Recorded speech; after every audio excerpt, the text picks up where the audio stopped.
Immediately Jesus extended his hand and caught him, saying to him, "O you of little faith, why did you doubt?" You see, a person who feeds your weakness, your doubts, and he brings in something to doubt your abilities and doubt your success, doubt avoid them. Avoid them. Jesus, Matthew 21:21, I can never forget that one. Matthew 21:21. He said, Jesus replied to them, "I assure you and most solemnly said to you, if your faith, your personal trust and confidence in me, and do not doubt and allow yourself to be drawn in two directions, you not only do what was done, the fig tree, that fig tree, remember what he told them, but even if you said this mountain, be taken up and be thrown into the sea, it will happen if God wills it." Now, someone who feeds your doubts, don't give him the time of day. Another type of person to avoid is anyone who is jealous of your position, jealous of your prosperity, jealous of your popularity. Avoid him. The Bible says in Exodus chapter 20 verse 17, "You shall not covet," that is, selfishly desire and attempt to acquire your neighbor's house.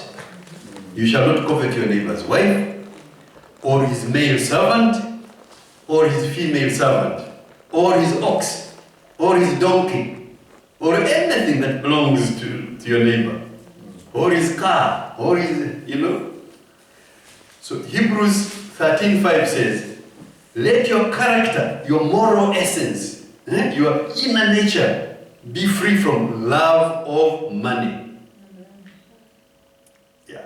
Shun greed. Be financially ethical, being content with what you have. For he has said, "I will never, under any circumstances, desert you, nor will I forsake or let you down or relax my hold on you. Assuredly not." Now, he's not talking about that don't love money. He says don't have the love. No. He's not saying that money is bad. He's just talking about the love of it. The love of it. You understand there is a big difference there. And the devil tries so hard to make us think that it's money which is bad. No. Money is an answer to all things. Money is good. It is the love of it that becomes bad. Yeah? Yep, yes, good. Instead, celebrate those who celebrate you. Don't be shy to show that you like someone. Celebrate them. Amen. Those who discern your worth deserve special recognition. Yeah, those who value them. Even Jesus instructed his disciples, because you may say, "Oh, you must treat everybody equally." No. Even Jesus instructed his disciples to respect those who received them and disconnect from those who rejected them. He said, so go where your contribution is celebrated. You remember? I think it is in Matthew chapter 10, where he says, whatever city or village you go to, you enter. Ask who in it is worthy. By worthy, who welcomes you and your message, and stay at his house until you leave that city. That's what he said. As you go into the house, give it your greeting. That is, peace be to this house. Now, if the family living in the house is worthy, meaning it's welcoming you and your message, give it your blessing of peace. Say, there's peace be in this house. But if it's not worthy, take back your blessing of peace. Do you see? Whoever does not welcome you or listen to your message, as you leave that house or city, shake the dust of it off your. This is really drastic. It's not wishy-wishy, little. No, if they don't value your message, be strong about it. There's another thing I must say. Never permit the name of a friend to be maligned in your presence. Amen. Don't absorb a slanderous report about your friend unless he's there to defend himself. If someone starts talking about my friend, or someone starts talking about a person with a friend of mine, I should not absorb. I say, talk to him. Let him be here to defend himself. Do not accept it. Never permit. Never permit it. Why do you say that? Well, it's in the Bible. Proverbs chapter 18 verse 24 says, the man of too many friends, chosen indiscriminately, will be broken in pieces and come to ruin. But there is a true, loving friend who is reliable and sticks closer than a brother. Yeah. All right? Okay. So another type of person to avoid is one who justifies the conduct of your enemies. Yeah. Psalms chapter 41 verse 9 says, even my own close friend, in whom I trusted, who ate my bread, has lifted up his heel against me, betraying me. And there is Matthew chapter 26 verse 24. It says, the Son of Man is to go to the cross, just as it is written in Scripture. But, listen to this, but woe, it means judgment is coming to that man by whom the Son of Man is betrayed. It would have been good. See how drastic Jesus is. It would have been good for that man if he had never been born. So, the one who justifies the conduct of your enemies, avoid them, avoid them, avoid them. I think there's another type of person whom I remember now. The one who destroys your expectations. The one who destroys your expectations. In Numbers, verse 13, I think it is the one, 13:31. 13:31, that's how I remember it. The two numbers sort of. Number 13:31 says, but the men who had gone up with him said, we are not able to go up against the people of Canaan, for they are too strong for us. Too strong for us. So they gave the Israelites a bad report about the land which they had spied out. You see? Saying, the land through which we went, in spying it out, is a land that devours its inhabitants. And all the people that we saw in it are men of great stature. There we saw Nephilim, the sons of Anak, the giant, and were like grasshoppers in their sight.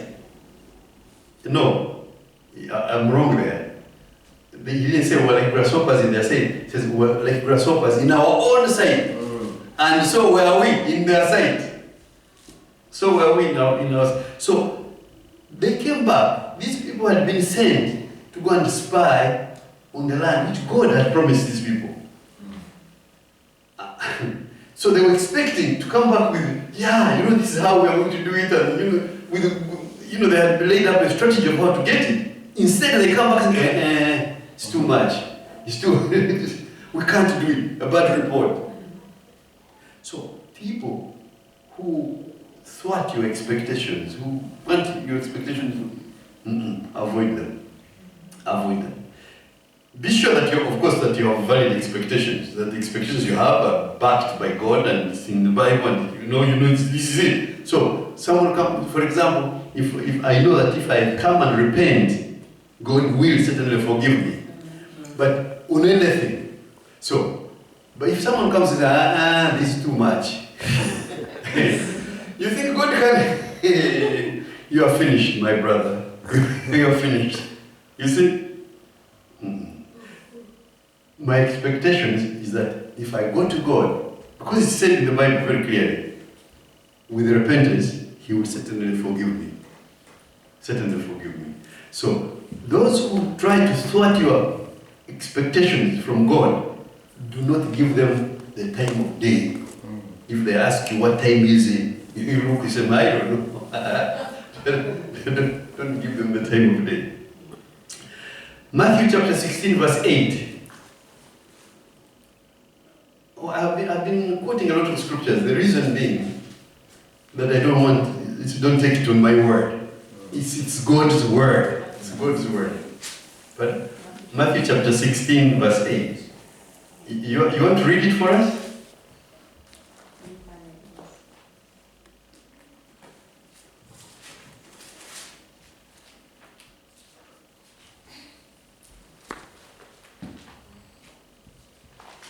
Oh, hallelujah, hallelujah. This is great. This is a... Verse 8? Yeah, verse 8. But Jesus, being aware of it, said to them, Oh, you of little faith, why do you reason among yourselves, because you have brought no bread? But Jesus, aware of this, said, You men of little faith, yes. Why are you discussing among yourselves that you have no bread? There was the expectations of the people. Instead, you should say, where shall we get something to feed these people? Because you know, you're supposed to be a problem solver. You are a problem solver. This is why you came here. It's something important. Everything God created, He created as a solution to something. You are a solution to something. Your main job on this earth, is to find that problem which He created you to solve, and then go ahead and solve it. Otherwise, you live through all this life, and at the end of it, you will not be satisfied, because you don't know. You don't know what you are created to do. And by the way, everyone God brings into your life has a problem solved for you. He doesn't do things at random. You don't meet people. Do you know how many billions of people on this earth? Why are we just us here? You think it's by accident? No, it's not. Each one of us has a solution for each one of us. We shouldn't be problems to each other. We should be solutions to each other. And it's because some things you know and are good at, I don't know, and I'm not good at them. So, solve my problem, and I solve yours. That's what we're here on earth for. This is what I'm here on earth for. God did not make us at random. Randomly, yeah. Before I close, let me also say something else. Withdraw from contentious people. You know, a contentious person is a troublemaker. He spreads discontent. He spreads the frustration. He spreads distrust among people. He gossips. He gossips. He slanders. He brings about strife. That's what he does. You withdraw from those people. Remember, I said, you don't tell your brothers who are supposed to love everybody. Yes, love them, but do not give them too much of your time. Don't stay there. Don't feel obligated to absorb their negativity, for heaven's sake. You know, you have a lot of other things to do. You're a solution to something. So be doing something. Don't be contentious. Lastly, I withdraw from a person who is disloyal. Your disloyalty? Disloyal. There's some people there, disloyal to your boss, disloyal to your pastor, disloyal to your friend, disloyal to your wife, disloyal to your husband, disloyal to your friend, disloyal to your colleague, disloyal to your company. Don't be withdraw from anyone who is disloyal. The second letter of Timothy, chapter 4, verse 10. Who will be able to read it for us? 2 Timothy chapter 4, verse 10.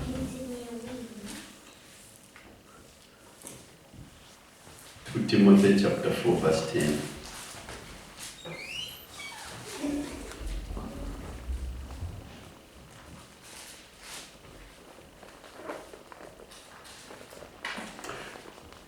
hope you're learning something.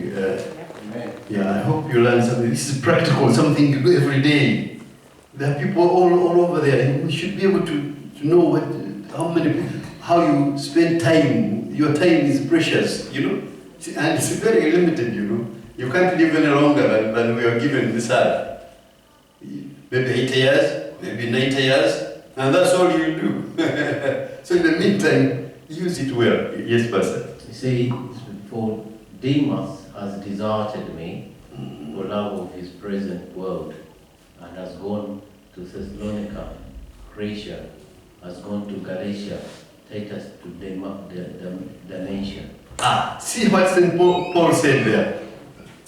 He says, for Demas, having loved the pleasures of this world, of this present world, has deserted me. Disloyal. Don't go with the disloyal people. And then another one. Luke chapter 22, verse 48. A classic one.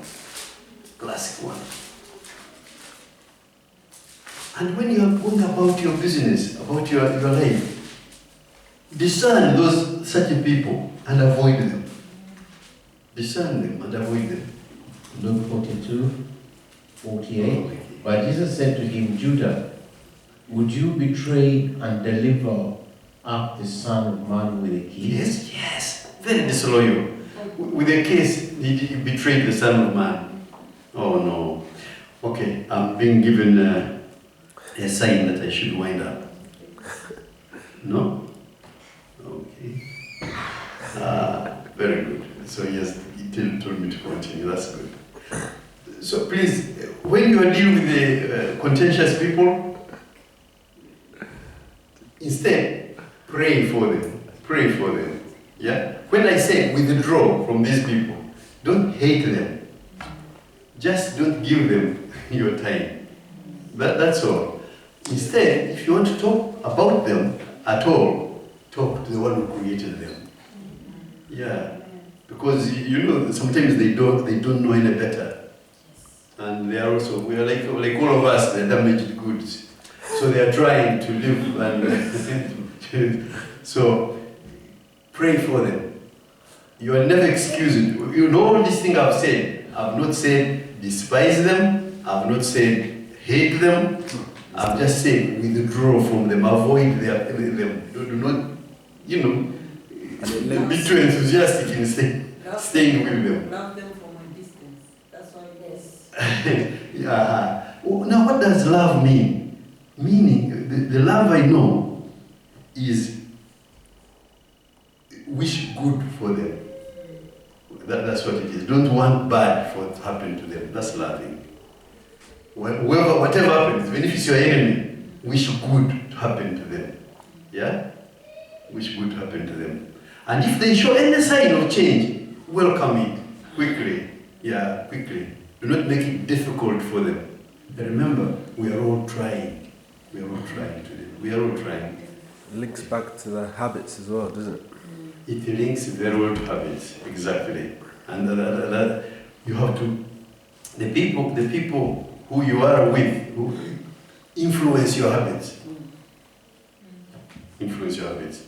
So if we're trying to get the habits and you're continuing to go, I sent some WhatsApp messages sometimes about drug addiction, and one of them said, I remember saying, if you are trying to stop being a drug, don't keep going back to the places and involving yourself with the same people. You're just sabotaging yourself. You won't make it. You won't make it. You must be serious about it and say, oh, it's bad, and therefore I will avoid these people and I will avoid these places. Because if you go back to the same places, you will certainly be taken. You will certainly go back to. So avoid those places. Avoid them. Because you're not, you become like the person you associate yourself with. It's like being an alcoholic and then still trying to stop and then still going to the bar. To the pub. That's right. To the pub. Many years ago. Many years ago. I used to smoke. But then I stopped. The Holy Spirit told me. So that's before I got born again. I stopped. I said I'm going to stop. And now I told my sister, I said, I'm stopping smoking. And she made a big mistake. She laughed at me. How can you? And that thing made me double up and say, I must show this girl that I mean business. So I really stopped. But then one day, I went to a pub. I was a hotel manager. I went to one of the bars where I was working. And someone next to me lit up a cigarette. And when the smoke came to me, I felt like wanting a cigarette. You see? So don't go back to those places where you can be tempted. So I asked, I said, can I have a cigarette? Oh yeah, the generosity of these smokers. Partners in crime. Oh, quick. He gave me, he lit it up. But the moment I put it on my mouth, I could hear that laughter of my sister. So they had, I said no. I got hold of it, I went to the toilet, I crushed it. And that was the last I ever did. And I stopped going to the bars, and I stopped drinking at the same time. And I stopped drinking only to stop smoking. So I stopped smoking, and then I stopped drinking. And that was many years ago, and I will never, I think the best decision I've ever taken, apart from getting saved. Yeah. So, what was I trying to say? Avoid the places, avoid the people you were doing those things with. And then, all will be well with you. Okay? So, let's pray. Lord, your word is a lamp to my feet and a light to my path. Jesus, make your word come alive in your people. I've tried to get myself out of the way so that your word goes direct to their hearts. May it start by us getting into the habit of reading your word daily and asking you to give us an